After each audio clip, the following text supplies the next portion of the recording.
Observamos el mundo para comprenderlo y para poder evolucionar. La inteligencia nos ha permitido forjar herramientas para comprender lo pequeño y lo infinitamente grande. Desde hace más de un siglo, psicólogos, biólogos, genetistas y neurocientíficos la diseccionan, la analizan y la miden. Hemos inventado los ordenadores y caminado sobre la Luna. Pero contrariamente a lo que podríamos creer, nuestra inteligencia individual no ha aumentado. Hoy en día, la ciencia explora las diferentes facetas de nuestra inteligencia. Pero, ¿saben en realidad los científicos qué es la inteligencia?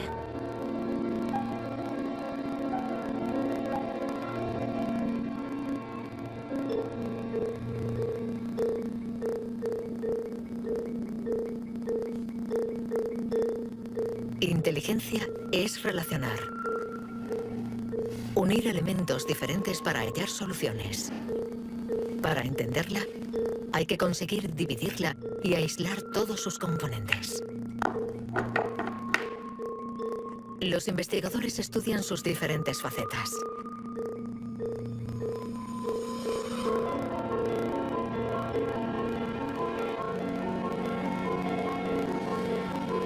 Para medir la inteligencia, una de las primeras propuestas ha sido medir la velocidad a la que reacciona el cerebro. Este es el método que el profesor T. Nillanuis ha utilizado.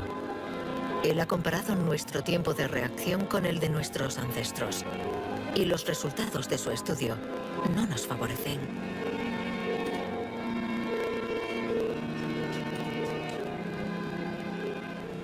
Para medir el tiempo de reacción, mostramos a una persona una luz sobre una pantalla y esta, pulsando un botón lo más rápido posible, debe decir si la luz aparece a la derecha o a la izquierda.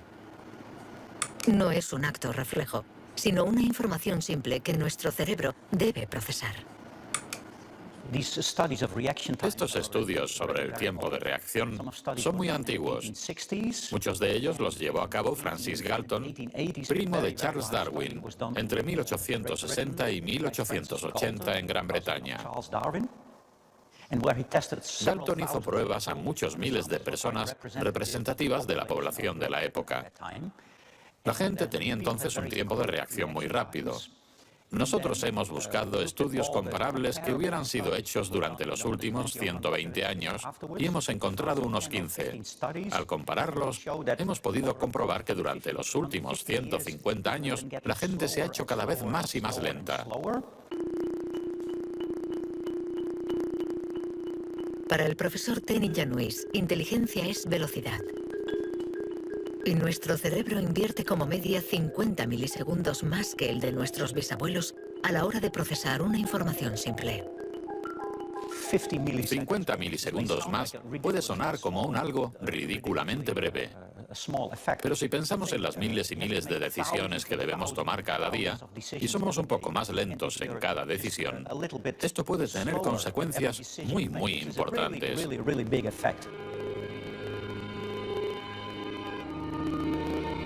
El profesor T. Nillanuis está convencido de que somos menos inteligentes que en el siglo XIX.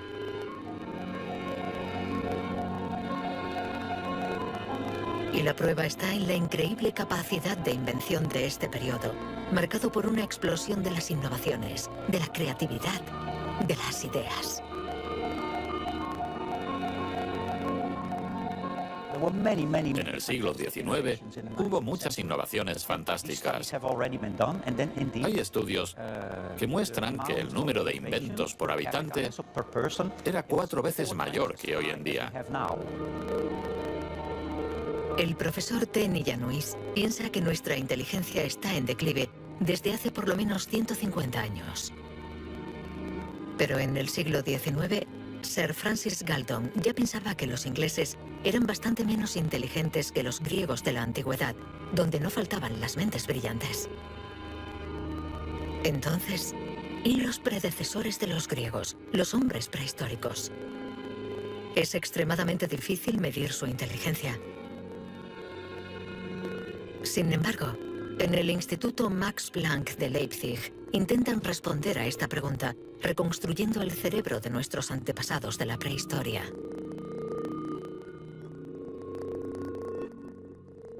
La paleoneurología es una ciencia muy frustrante, porque su objeto de estudio es casi inexistente. No hay cerebros fósiles. Lo que sí tenemos es la caja que contenía este cerebro.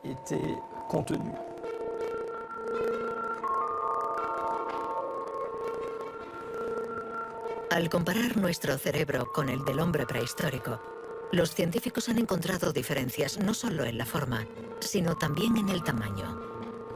Algunos de estos individuos tenían un cerebro más grande que el nuestro. Sabiendo que todo lo que somos, todo lo que pensamos, nuestros recuerdos, la personalidad, las emociones, el lenguaje, todo depende de este órgano, entonces, ¿es que la inteligencia está relacionada con el tamaño? Sería absurdo pensar que no hay relación entre el tamaño del cerebro y la complejidad de los comportamientos, es decir, la inteligencia. Esto lo vemos en el reino animal. Los animales llamados más inteligentes, en particular los cetáceos y algunos tipos de delfines, por ejemplo, tienen cerebros muy grandes, con un gran número de neuronas. Por lo tanto, encontramos en ellos algo que también encontramos en los grandes primates y en el hombre.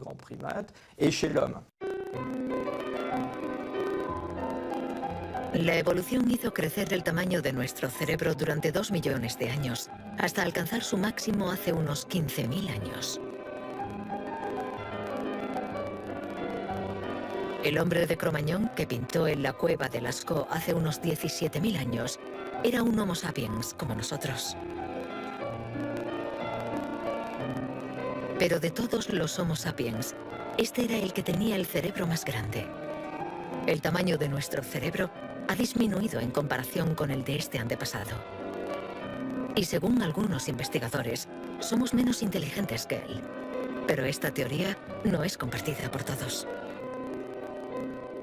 Yo no creo que haya una inteligencia que se pueda medir con una regla y decir que nuestro reciente antepasado era igual o más o menos inteligente. El hombre de Cro-Magnon tenía la inteligencia que necesitaba para sobrevivir en su mundo, pero no para trabajar en un banco. Si viajásemos 25.000 años atrás en nuestra máquina del tiempo, para traer al presente al hombre de Cro-Magnon, sin duda se adaptaría al mundo en el que va a tener que vivir. Historically, you guys have struggled to adapt. Yeah, right. Walking upright, discovering fire, inventing the wheel, laying the foundation for all mankind. You're right. Good point. Sorry we couldn't get that to you sooner. Connie, your reaction? We live in a society where the individual ego and the group dynamic are in constant struggle. Response? Yeah, I have a response. What? ¿Más inteligente? ¿Menos inteligente? Cuando intentamos medir la inteligencia, todo se complica. Y sin embargo, lo hacemos continuamente. En las universidades del mundo entero se enseña qué es la inteligencia. Y todos nosotros, sin ser especialistas, la medimos cada día. Todos medimos la inteligencia. Si es usted soltero y va a un bar y conoce a alguien, lo más importante después del físico es la inteligencia. Medimos la inteligencia de la gente siempre. Si hablamos sobre un concepto difícil o hacemos algo que desconocen, ¿cuánto tardan en entenderlo? Medir la inteligencia analizando las respuestas. Evaluando la pertinencia de las acciones. Comparando a los individuos. Un método que dio lugar a la única herramienta de la que disponemos para medir la inteligencia. El cociente intelectual, inventado por Alfred Binet a principios del siglo XX. Alfred Binet criticó bastante a los alienistas, los psiquiatras de la época, que hacían diagnósticos para juzgar la discapacidad intelectual, separando en grandes categorías: los idiotas, que tenían el grado más alto de discapacidad, después los imbéciles y luego los tontos. En opinión de Binet, sus juicios eran discutibles, muy difusos y diferentes de un psiquiatra a otro. Él pensaba que eran necesarios unos criterios objetivos y una única herramienta de evaluación basada en criterios científicos. En 1905, el Ministerio de Educación francés pidió a Binet que encontrara la manera de detectar a los niños con dificultades escolares. Él no tenía ninguna teoría sobre la inteligencia, pero observando a sus hijas, pensó que podría hacer una evaluación a partir del razonamiento, la capacidad de comprensión y la memoria. Lo que finalmente intentó hacer fue encontrar para cada grupo de edad los problemas característicos de ese grupo. Por ejemplo, les enseñaba una foto y les preguntaba qué representaba. Señaló que los niños de 3 años enumeraban lo que había en la imagen. Hay un señor, una señora, un banco, un árbol. Los de 7 u 8 años describían la imagen. Hay un señor y una señora sentados en un banco. Y por último, los de 12 años interpretaban la imagen. ¿Están tristes? ¿O bien el señor está enfermo? Y cosas así. Así, Binet desarrolló junto a Théodore Simon el primer test de inteligencia. Había nacido el clásico test de la edad mental. Es la relación entre la edad mental dada por el resultado del test y la edad real de la persona. La cifra se multiplica por 100 para obtener el cociente intelectual. Si un niño de 10 años resuelve las pruebas de uno de 12, será un niño adelantado y tendrá un cociente de 120. La idea era relacionar el rendimiento de un individuo con el de otros individuos comparables, es decir, los que están exactamente en la misma categoría de edad, la misma cultura, etc. Y obviamente, partiendo de una serie de puntuaciones en la prueba para una edad determinada. El cociente intelectual es la posición de un individuo comparado con el rendimiento de otros que son como él o ella, es decir, de la misma edad. Le damos al cociente intelectual un poder exagerado, porque pretende medir una cualidad tan particular como la inteligencia. Es difícil resistirse a la tentación de medirse, de compararse. Lo que sí es un poco ridículo es lo que nos encontramos actualmente en Internet, como las páginas web que calculan nuestro cociente intelectual. La gente hace el test, se encuentra con una cifra y la interpreta. Y si, por ejemplo, esta cifra no es buena, pensamos que no somos inteligentes. Es absolutamente catastrófico. El 2. Es ridículo pensar que una cifra defina a una persona. El 4. El 3. Solo un psicólogo hará un test fiable del cociente intelectual. El 2.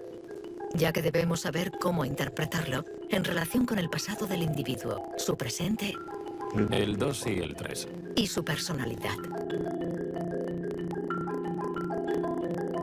Este cociente mide la inteligencia.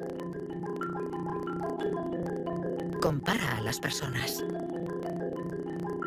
Pero nos permite saber si nuestra inteligencia ha evolucionado desde que Binet lo inventó hace más de un siglo. ¿Obtenemos mejores resultados en el test hoy?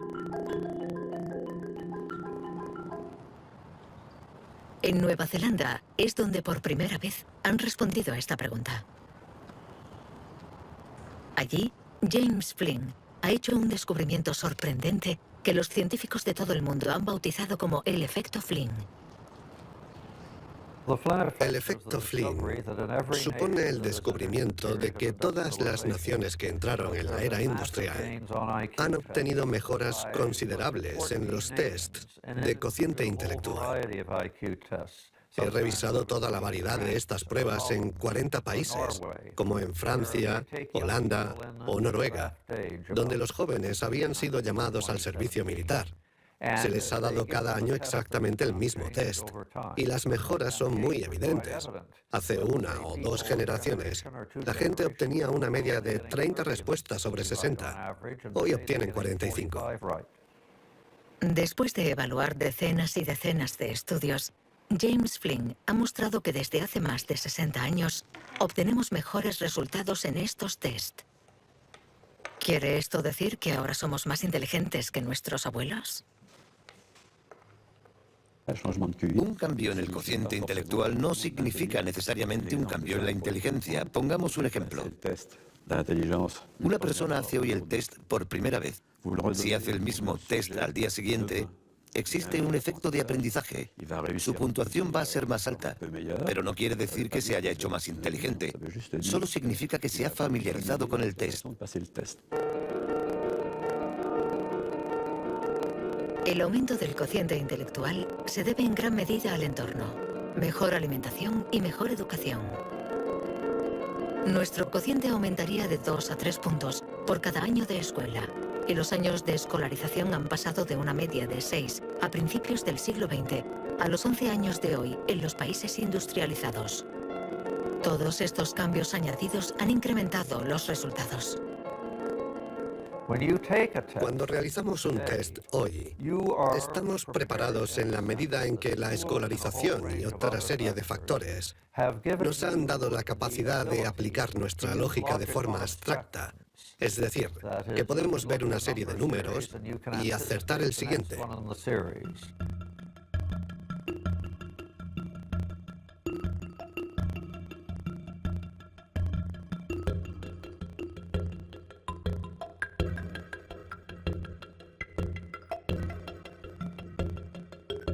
En cuanto a la inteligencia, no hay que fiarse de las apariencias.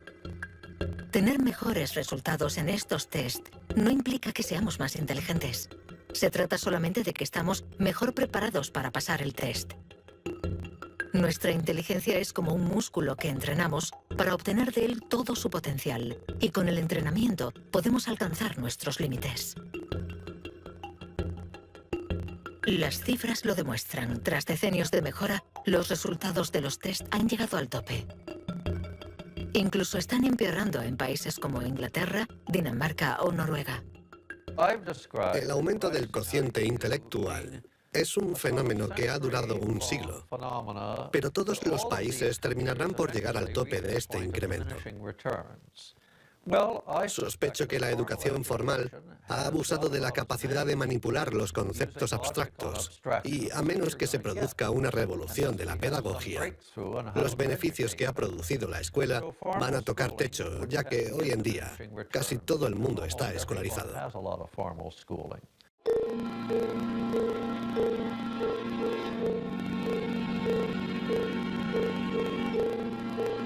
Un cociente estancado. Cerebros cada vez más lentos y más pequeños. ¿Dónde está nuestra inteligencia? Las primeras herramientas para medir la inteligencia se inventaron hace más de un siglo.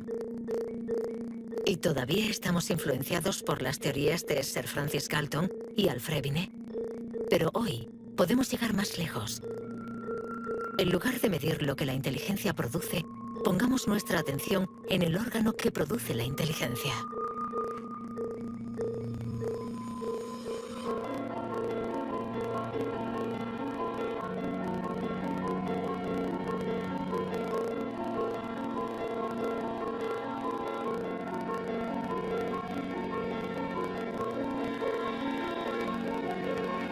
Richard Heyer es psicólogo y neurocientífico en la Universidad Irvine de California.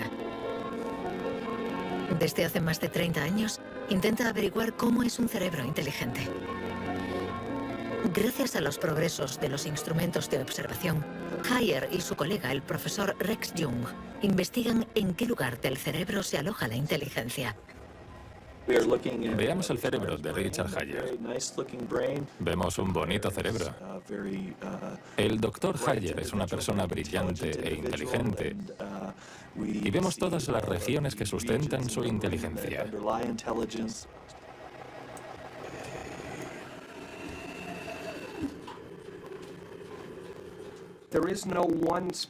No existe ninguna zona en el cerebro a la que podamos llamar centro de inteligencia. Se pensaba que había un centro de inteligencia en la parte frontal, Pero las investigaciones han demostrado que cuando resolvemos problemas de inteligencia en el interior de un escáner, la comunicación bidireccional entre la parte frontal y la parte posterior es muy importante mientras efectuamos la operación. El profesor Hayer es uno de los pioneros en la utilización de modernas técnicas de neuroimagen. Su primer estudio data de 1988. Hasta entonces, nadie había utilizado estas herramientas para investigar la inteligencia. Hemos encontrado áreas del cerebro que se activan cuando hacemos un test de inteligencia.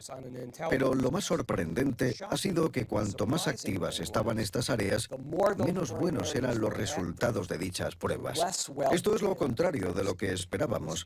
En el mundo de la ciencia, encontrar un resultado opuesto a lo esperado es realmente interesante.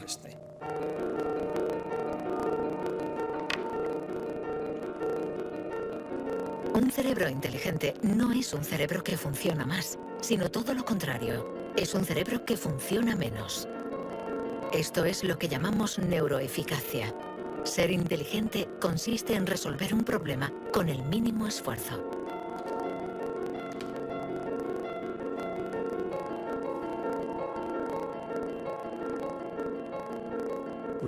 Si recordamos la primera vez que condujimos un coche, el primer día en un gran aparcamiento vacío, con alguien sentado a nuestro lado, girando el volante y pensando, ahora tengo que frenar.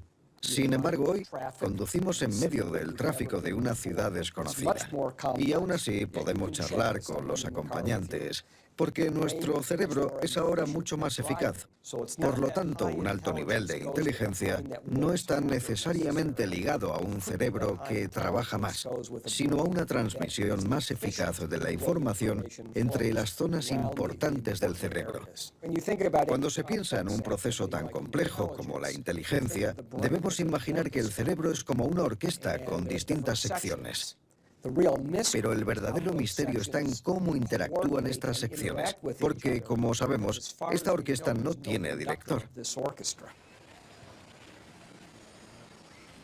Si el cerebro es una orquesta, entonces la inteligencia es la música.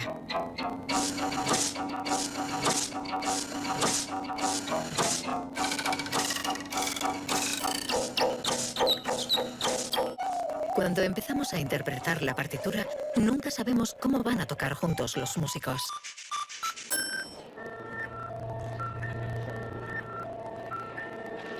En la Universidad de la Sorbona, el profesor Olivier Houdet busca un director para esta orquesta.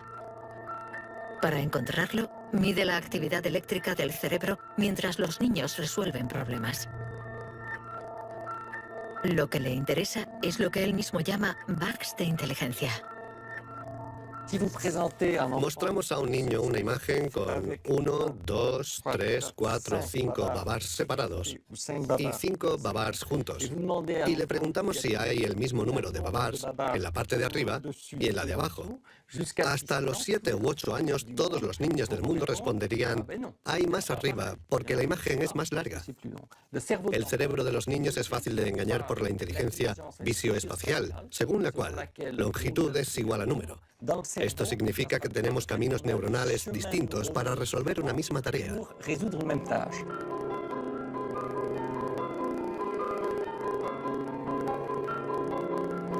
Contar o medir. Hay muchas soluciones para un mismo problema, y nuestro cerebro está continuamente luchando para inhibir las estrategias negativas. Lo que queremos mostrar, y esta es la originalidad de nuestro laboratorio, es que la inhibición es sin duda el proceso clave y positivo de la inteligencia, porque nos permite resistirnos a nosotros mismos. Resistirnos a nosotros mismos es aprender a controlar las interferencias que perturban a nuestra inteligencia. El test de Stroop es uno de los métodos de observación de estas interferencias. Consiste en decir el color de una palabra sin leerla. Azul, amarillo, rojo, amarillo, verde. ¿Rojo, verde? ¿Verde? ¿Rojo? Verde, amarillo. Amarillo, rojo. Amarillo, amarillo, rojo. Amarillo, rojo, Amarillo, amarillo. Rojo, verde. rojo, amarillo, azul, verde.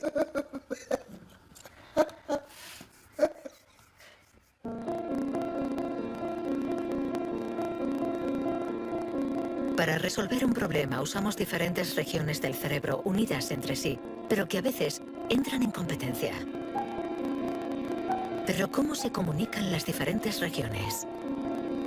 Este tema le interesa al profesor Douglas Fields, del Instituto Nacional de la Salud de Washington. El cerebro está hecho de dos clases de tejidos, materia blanca y materia gris. Todos hemos oído hablar de la materia gris, que es donde se encuentran las neuronas, en la superficie del cerebro. Pero debajo hay miles de conexiones, de cables, de axones, que conectan las neuronas formando circuitos. Y es de color blanco porque estos axones están aislados por una membrana celular llamada mielina.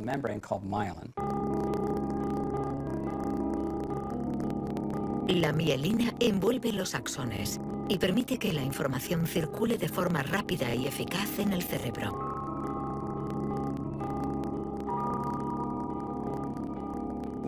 Cuando nace un niño, su cerebro no está maduro. Sus funciones son mínimas. Un bebé no puede hacer casi nada. No puede alimentarse, su visión es muy limitada, no puede andar ni sujetar su cabeza.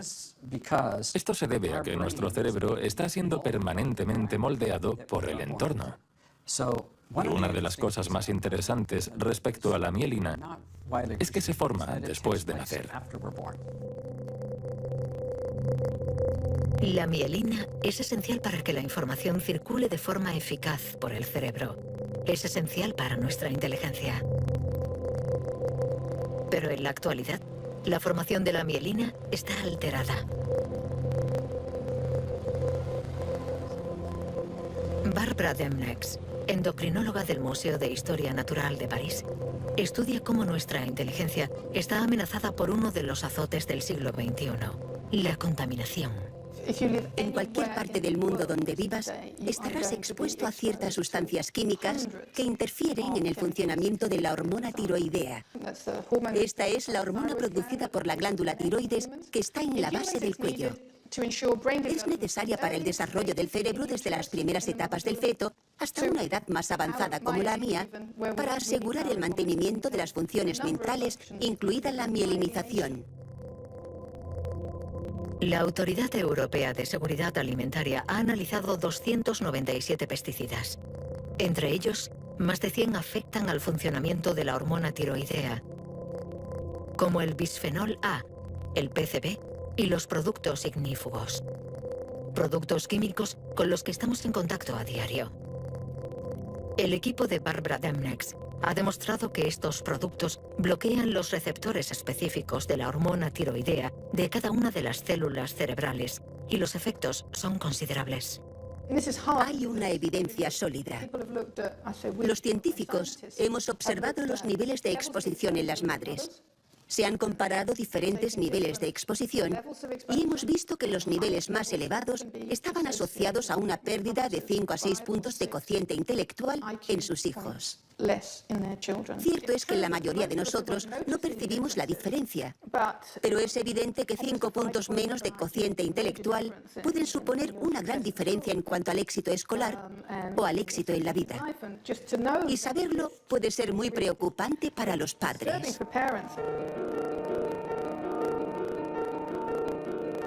Nuestra inteligencia nos ha permitido crear un mundo complejo, pero a costa de degradar el medio ambiente. Y podríamos estar pagando el precio si esta degradación afecta a nuestro cerebro, actuando, por ejemplo, sobre la mielina. Pero si este fenómeno se confirma, ¿qué haremos? Durante más de un siglo, hemos pensado que los procesos mentales se debían solo a la actividad eléctrica de las neuronas. Pero hoy, los neurólogos han comenzado a explorar nuevos campos. Tan solo el 15% de las células del cerebro son neuronas. El resto, el 85%, no se comunican mediante impulsos eléctricos. Las llamamos glía. Nuevos métodos nos han permitido ver, para nuestra sorpresa, que las células gliales se comunican entre ellas y con las neuronas sin electricidad.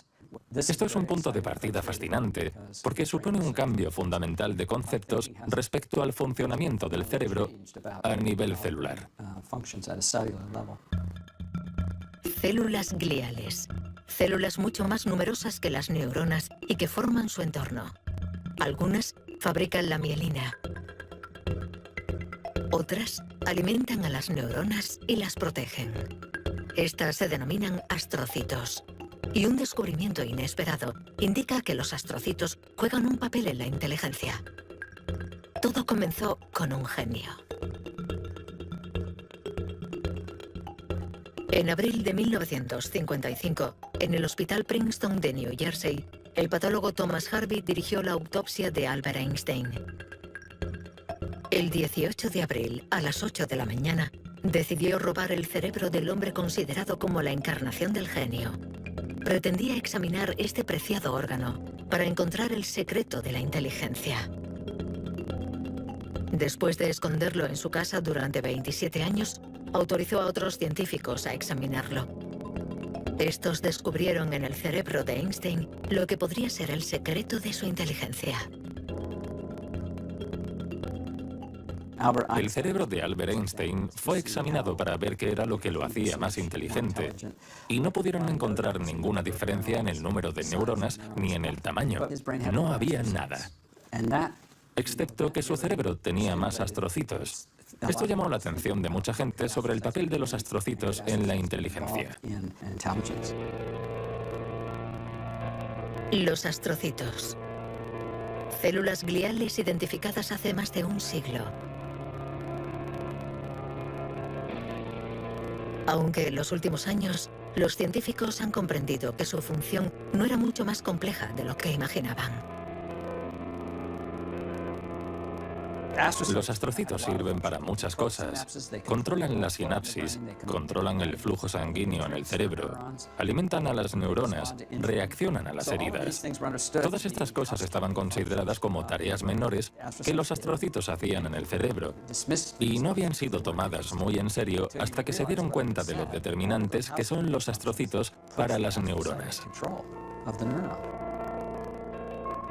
Un astrocito humano controla cientos de neuronas, muchas más que, por ejemplo, un astrocito de ratón.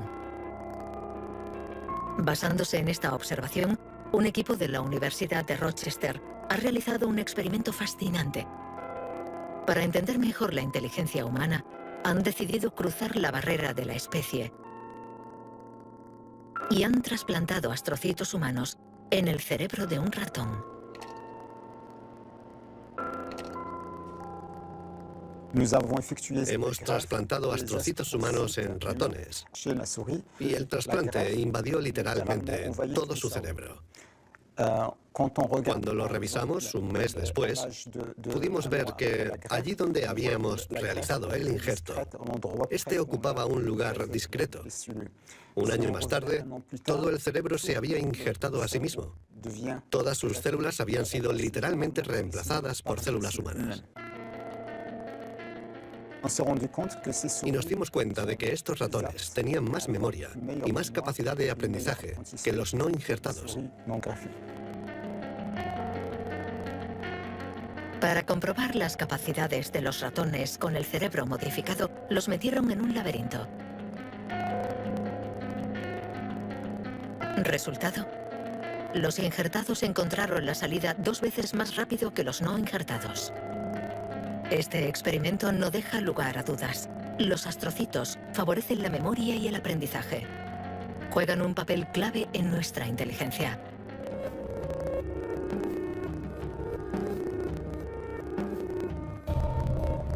La inteligencia se refleja en el funcionamiento del cerebro. Pero ¿cómo se explica la diferencia entre las inteligencias de nuestros colegas, amigos o padres?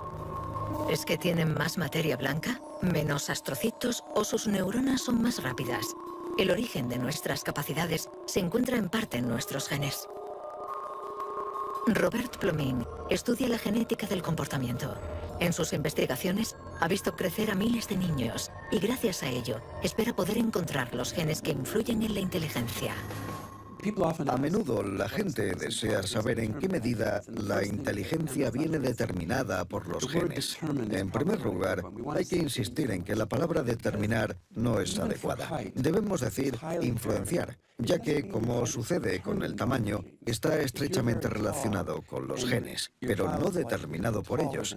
Si somos altos, es probable que nuestros hijos sean más altos que la media, pero si están mal alimentados o enfermos, serán más bajos. Esto no es determinar, es influenciar. En otras palabras, los genes nos dan el potencial y el entorno decide el resultado final.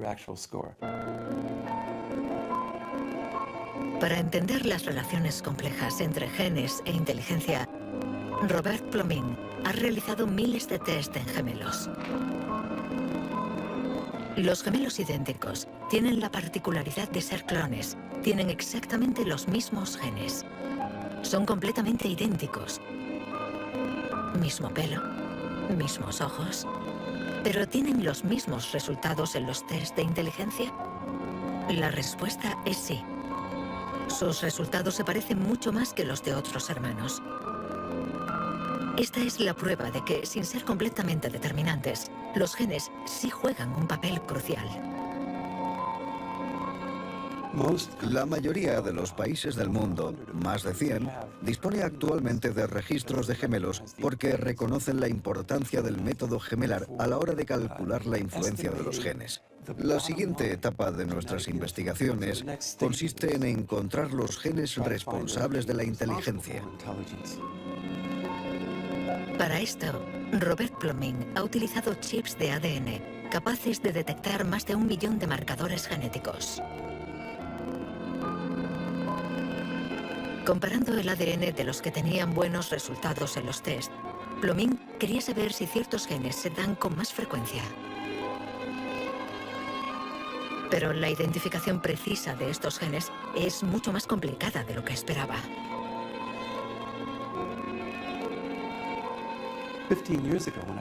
Hace 15 años, cuando comencé a buscar los genes de la inteligencia, nadie imaginaba que sería una tarea tan difícil. Pudimos identificar más de 300 genes que influyen sobre la inteligencia.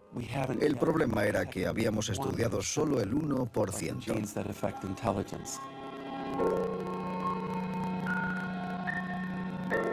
La inteligencia está influenciada por la interacción de muchos miles de genes que conforman una red increíblemente compleja. Además, producen efectos distintos en función de la región del cerebro donde actúen. Antes pensábamos que el cerebro funcionaba por áreas. Esta área controla el lenguaje, esta hace otra cosa. El cuerpo calloso comunica los hemisferios. Hoy nos hemos dado cuenta de que esto era ficción y que el cerebro actúa de forma más global. Desde un punto de vista genético, se ve más claro todavía, ya que la mayoría de los genes que actúan sobre el cerebro actúan sobre muchas regiones del cerebro. Paso a paso, vamos entendiendo nuestra inteligencia. Los científicos afinan las herramientas para medirla, pero la cuestión es cómo las vamos a utilizar.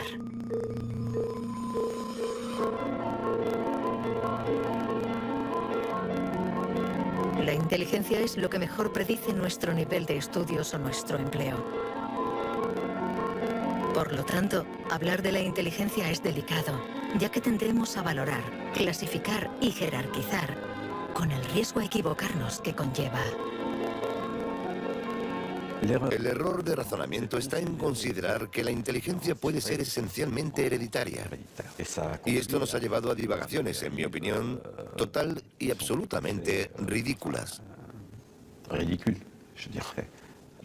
Por ejemplo, en 1924, creo, se votó en Estados Unidos una ley que restringía la inmigración mediante cupos. Porque en los test daban resultados menos buenos. Y se suponía que los inmigrantes eran hereditariamente menos inteligentes. Se limitó, pues, su entrada al país para evitar un descenso en la media. Como sabemos, entraban por la isla de Ellis, frente a Nueva York, donde muchos de ellos eran devueltos, sobre todo aquellos que se anticiparon al auge del nazismo. Pienso especialmente en los judíos de Europa del Este que fueron expulsados por razones absolutamente estúpidas. Durante mucho tiempo, creímos que nuestro origen era determinante y que nuestra herencia controlaba nuestras vidas. Después, por suerte, la ciencia ha abandonado esta visión determinista. Pero la inteligencia es algo especial. Un tema tan sensible que los pasos en falso han marcado su historia. William Shockley, físico visionario y premio Nobel por su descubrimiento del transistor, resultó menos brillante en sus estudios sobre la inteligencia. Dr. Shockley, if you could answer it yes or no, I would appreciate it. Do you believe that black people are inferior in intelligence because of their heredity? What I say is this. My research leads me, and it's a tragic conclusion, really, my research leads me inescapably to the opinion that the major cause of the American Negro's intellectual and social deficits is hereditary and racially genetic in origin, and thus not remediable to a major degree by practical improvements in environment. Then what do you see as the solution to the problem? I would propose that you would offer a bonus to everyone to be sterilized. The offer is based upon the best estimates, best scientific estimates that one can have of any genetically carried disabilities. 1974, prácticamente ayer. Una época nada lejana. Algunos utilizaban el cociente intelectual para justificar su racismo y excluir lo diferente. Joseph Skobanek sufre el síndrome de Asperger, una forma de autismo compatible con un cociente elevado. Graduado en ciencias políticas, doctor en filosofía y escritor, con 6 años no hablaba una palabra. Hoy habla 7 idiomas, entre ellos el hebreo, el árabe, el persa y el azerí. Yo formaba parte de esos niños cuyo destino era la basura. Durante mucho tiempo nos dijeron que las personas autistas eran deficientes intelectuales. Autismo llegó a ser casi sinónimo de discapacidad intelectual. Sin embargo, hoy sabemos que esto no es así. Toda sociedad humana necesita una jerarquía. Necesita gente que marque la diferencia. Y tendemos a resumirlo todo bajo un criterio único. En Estados Unidos, la calidad humana y las jerarquías se definen por el cociente intelectual. En Francia puede ser cualquier concurso administrativo. En la China imperial eran los famosos exámenes del mandarín. Pero todo esto reposa sobre una idea central, y sin embargo errónea, la de que hay una única escala para medir la inteligencia de la humanidad. Y todo aquel que predica estas teorías se sitúa a sí mismo en lo más alto. La inteligencia como escala única de la humanidad. ¿Pero se puede definir lo humano desde una sola dimensión? ¿Podemos ser definidos tan solo por la inteligencia cuando ella misma tiene tantas facetas distintas?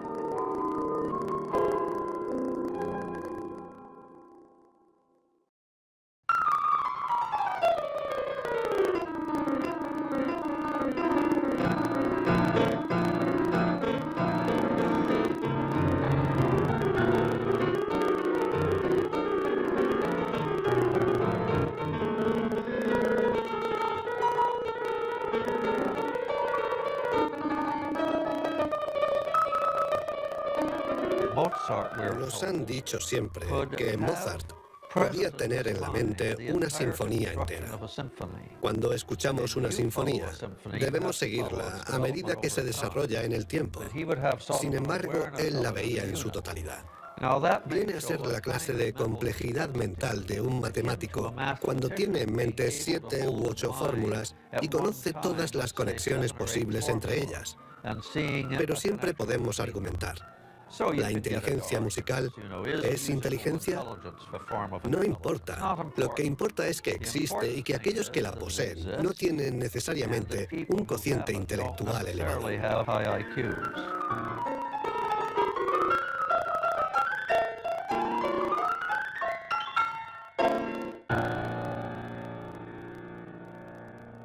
Siempre ha existido una reticencia a considerar que existen formas distintas de inteligencia y una cierta tendencia a querer determinar un cociente intelectual general. Una única escala de inteligencia donde podemos situarnos por encima o por debajo. Pero la realidad lo contradice. Existen numerosas formas de inteligencia y podemos tener un nivel muy alto en algunas de ellas y un bajo nivel en otras. Esta idea estaba en los primeros estudios sobre la inteligencia. Hoy, los científicos ya han aceptado que sea cual sea el método utilizado, no van a conseguir medir la inteligencia con una escala única.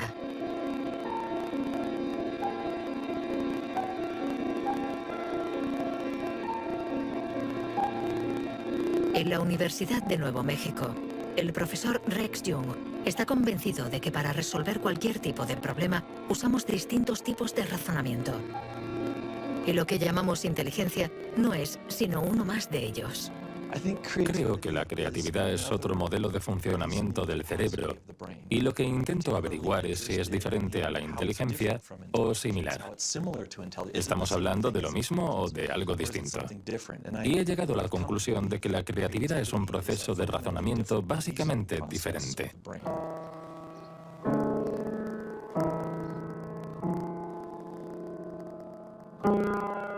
Leer una partitura es ser inteligente utilizando nuestros conocimientos.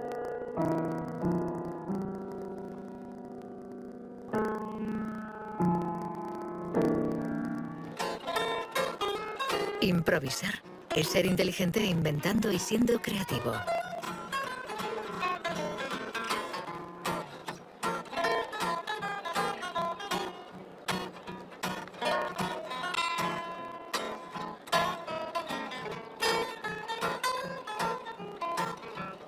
Un músico puede ser a la vez inteligente y creativo, un sujeto de estudio ideal.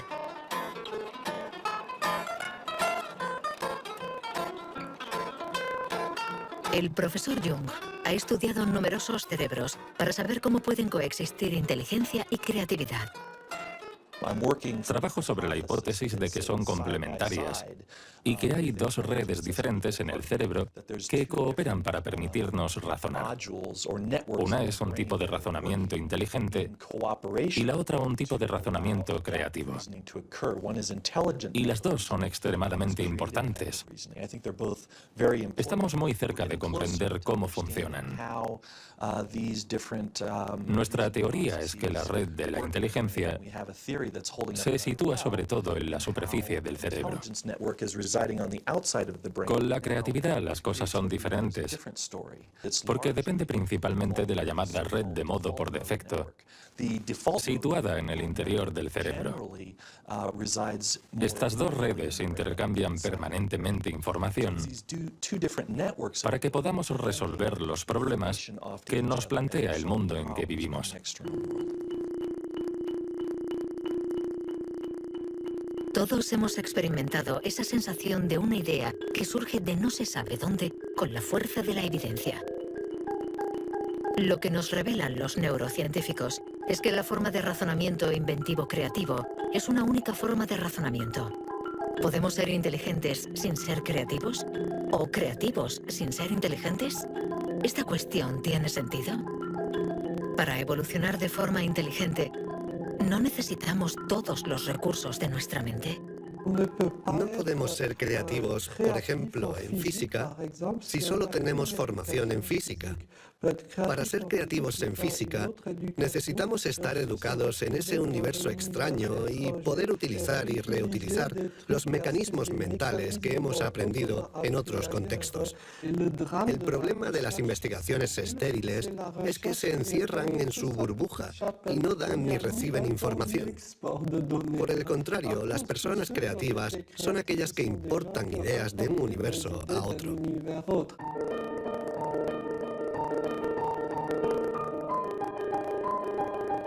Los hilos se tejen. El cuadro se completa. Los científicos ensamblan poco a poco las diferentes piezas de nuestra inteligencia. Pero el mundo evoluciona y la inteligencia también. El cerebro está en permanente evolución y permite que la inteligencia se adapte a los problemas que debemos resolver, por múltiples y variados que estos sean.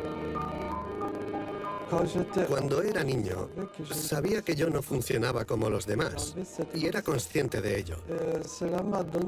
Esto me hizo reflexionar y me llevó a imaginar un mundo plural. Un mundo donde no hubiera una única forma de clasificar y de medir, sino muchas. Lo que quiero decir es que la verdadera inteligencia humana no está en pensar de forma plural y saber tener en cuenta distintas formas de entender el mundo y no solo una.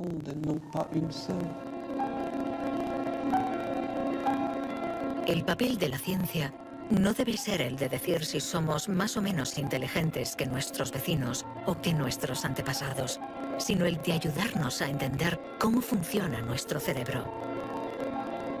Así, sabremos cuidar nuestra inteligencia y también mejorarla para tejer hilos de unión entre nosotros y la diversidad que nos rodea.